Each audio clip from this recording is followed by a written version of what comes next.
నీ దగ్గర చాలా తక్కువగా ఉన్నా దేవుడు దాన్ని వేల మందికి సరిపడే ఆశీర్వాదంగా మార్చగలడని నమ్ముతావా? ఒకరోజు యేసుక్రీస్తు గలిలయి సముద్రం దగ్గర పెద్ద కొండపై కూర్చొని దేవుని రాజ్యం గురించి బోధిస్తున్నారు. ఆయన మాటలు వినడానికి వేలాది మంది దూరదూరాల నుండి వచ్చారు. వారు ఉదయం నుండి ఆయనను అనుసరిస్తూ బోధ వింటూ ఉన్నారు. సమయం గడిచింది. సూర్యుడు అస్తమించడానికి దగ్గరయ్యాడు. కాని ఆ జనసమూహం ఇంకా అక్కడే ఉంది. అందరికీ ఆకలివేస్తోంది.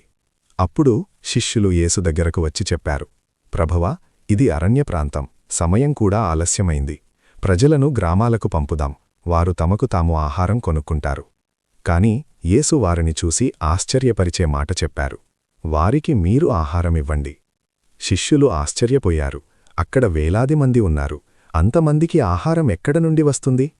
అప్పుడు ఒక చిన్న బాలుడిని వారు యేసు దగ్గరకు తీసుకువచ్చారు. ఆ బాలుడి దగ్గర కేవలం 5 రొట్టెలు మరియు 2 చిన్న చేపలు మాత్రమే ఉన్నాయి. అది అంత పెద్ద జనసమూహానికి ఏమాత్రం సరిపోదు. కాని యేసు ఆ చిన్న ఆహారాన్ని తన చేతుల్లో తీసుకున్నారు. ఆయన ఆకాశం వైపు చూసి దేవునికి కృతజ్ఞతలు చెప్పారు. తరువాత ఆ రొట్టెలు మరియు చేపలను శిష్యులకు ఇచ్చారు. శిష్యులు వాటిని ప్రజలకు పంచడం ప్రారంభించారు.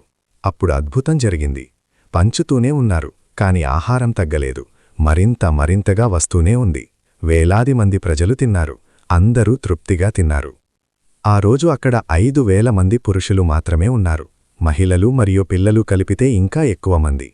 అందరూ తిన్న తర్వాత యేసు శిష్యులకు చెప్పారు, మిగిలిన ముక్కలను సేకరించండి. వారు సేకరించినప్పుడు 12 బుట్టలు నిండా ఆహారం మిగిలింది. అక్కడ ఉన్న ప్రజలు ఆశ్చర్యంతో నిండిపోయారు. వారు యేసు చేసిన అద్భుతాన్ని చూసి దేవుని మహిమను గ్రహించారు. మారల్: మన దగ్గర ఉన్నది చిన్నదిగా అనిపించినా దేవుని చేతుల్లో పెట్టినప్పుడు అది గొప్ప ఆశీర్వాదంగా మారుతుంది. దేవుడు మన చిన్నదాన్ని కూడా అద్భుతంగా ఉపయోగించి అనేక మందిని ఆశీర్వదించగలడు.